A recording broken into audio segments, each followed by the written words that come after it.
నమస్తే అక్క.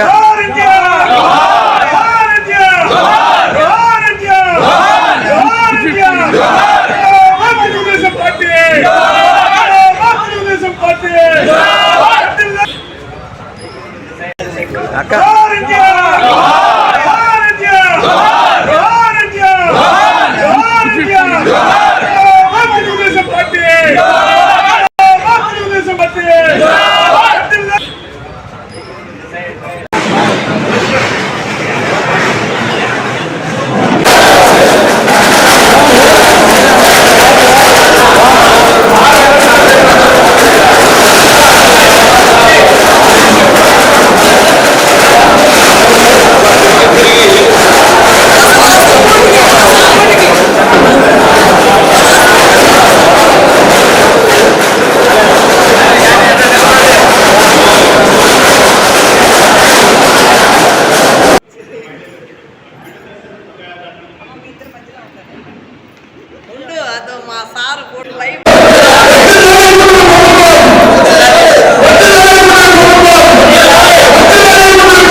పెట్టే వాళ్ళకి కన్ఫ్యూషన్, ఎవరు వస్తారో ఏమో, ఎక్కడ పెట్టుబడి పెట్టాలి, ఎప్పుడు ఏది ఏ వైజాగ్ అంటారా, ఇంకోటి కర్నూలు అంటారా, ఏమంటారో ఎవరికి తెలియని పరిస్థితి. పిచ్చోడి చేతిలో రాయిచ్చు.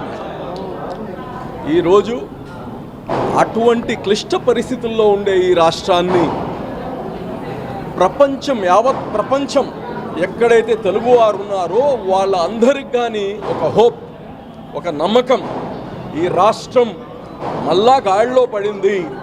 చంద్రబాబు నాయుడు గారి యొక్క నాయకత్వంలో, కూటమి యొక్క సహకారంతో ఈ రాష్ట్రం మళ్ళా పరుగులు తీస్తుంది. నిన్నటి దాకా చూసాం, ఏ ప్రభుత్వం కానీ ఏర్పడిన తర్వాత అన్నీ సవ్యంగా ఉంటేనే 6 నెలలు అవుద్ది చూసుకోవడానికి. ఇక్కడ ప్రతిదీ అన్యాయం. ఏ ఫైల్కి ఎవడు సంతకం పెట్టాడు, ఏ ఫైల్ ఏ డిపార్ట్మెంట్లో ఉందో కానీ ఎవరికి తెలియదు. లెక్కలన్నీ తారుమారు. అధికారుల పరిస్థితి, ఎవడెప్పుడు జైల్లో వెళ్తాడో కానీ తెలియని పరిస్థితి అధికారులు. ఈ పరిస్థితుల్లో నుంచి ఈ రాష్ట్రాన్ని గాడిలో పెట్టడానికి కొంత సమయం పట్టింది. దానికి ప్రజలందరూ మీ యొక్క ఓపికకి, మీ నమ్మకానికి నిజంగా ధన్యవాదాలు తెలియచేస్తున్నాను. ఈరోజు సూపర్ 6 చెప్పారు. ఈ సూపర్ 6 జరిగేదా, వీళ్ళు ఇస్తారా అని చెప్పారు. ఒక్కసారి గత ప్రభుత్వం చెప్పిన హామీని తిరిగేసి చూస్తే, ఆ రోజు పెన్షన్ ఇస్తా అన్నారు. ఆయన 1000 రూపాయలు పెంచిన పెన్షన్ జగన్మోహన్ రెడ్డి గారు 5 సంవత్సరాలు ఇచ్చాడు. 5 సంవత్సరాలు ఇచ్చాడు. 250 అంట. మేము ఈ ప్రభుత్వం రాగానే మాట ఇచ్చిన ప్రకారం 4000 రూపాయలు మాట ఇచ్చిన రోజు నుంచి ఆ 3 నెలలు కానీ రిట్రాస్పెక్టివ్ ఆ డబ్బులన్నీ కానీ వేయడం జరిగింది ప్రజలకి. ఈరోజు దాదాపు 68 లక్షల మందికి ఈరోజు మనం పెన్షన్ ఇస్తూ ఉన్నాం. అలాగనే దీపం కానీ ఇవ్వరు అని చెప్పారు. దీపం పథకం కానీ స్టార్ట్ చేశారు. ఇప్పుడు ఇవన్నీ బాగుంది, పిల్లలకి బళ్ళు స్టార్ట్ అయిపోతున్నాయి, పిల్లలకి వీళ్ళు ఇచ్చేదా సచ్చేదా, ప్రతి ఇంట్లో ఎంతమంది బిడ్డలు ఉన్నా చదివిస్తారని ప్రబల్గాలు పలికారు.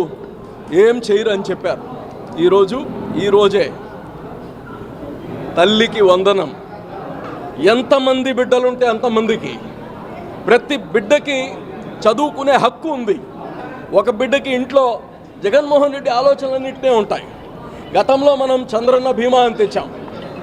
మేజర్ అందరికీ, ఎవరైతే మేజర్ ఉన్నారో వాళ్ళందరికీ మనం ఇన్సూరెన్స్ చేశాం.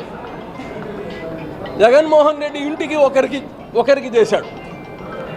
అంటే ఎవరికైనా ఆ ఇంటి పెద్ద పోతేనే ఇంకా వేరే వాళ్ళకి విలువ లేదు, వేరే వాళ్ళ కాంట్రిబ్యూషన్ ఆ ఫ్యామిలీకి లేనట్టు. ఈ గవర్నమెంట్ వచ్చిన తర్వాత మేజర్ ప్రొక్యూర్మెంట్ చేసి పక్కన రోజు వాళ్ళకి డబ్బులు ఇవ్వడం కానీ జరిగింది. గత ప్రభుత్వది కానీ పుంజుకుంటాయి. ప్రతిదీ కళ్ళకు కనిపించి దీన్ని కాపాడుకోవాల్సిన బాధ్యత మన అందరిపైన ఉందని తెలియజేస్తూ ఇంకా రాబోయే రోజుల్లో ఏదైతే చెప్పారో ఏదైతే చెప్పలేదో అవిగాని చేస్తాం. ఒక్క మాట చెప్తాను, అన్నా క్యాంటీన్లు ఉన్నాయి, ఇంకో 60-70 కానీ స్టార్ట్ చేస్తారు. ఇవన్నీ కానీ ప్రజల కోసం, ఈ ప్రజల పక్షపాతైన ఈ గవర్నమెంట్ని మీ అందరూ ఆశీర్వదించాలని తెలియజేస్తూ సెలవు తీసుకుంటాం. మరెన్నో వీడియోల కోసం మా ఛానల్ ని సబ్స్క్రైబ్ చేసుకుని పక్కనే ఉన్న బెల్ ఐకాన్ ని క్లిక్ చేసి యాక్టివేట్ చేసుకోండి.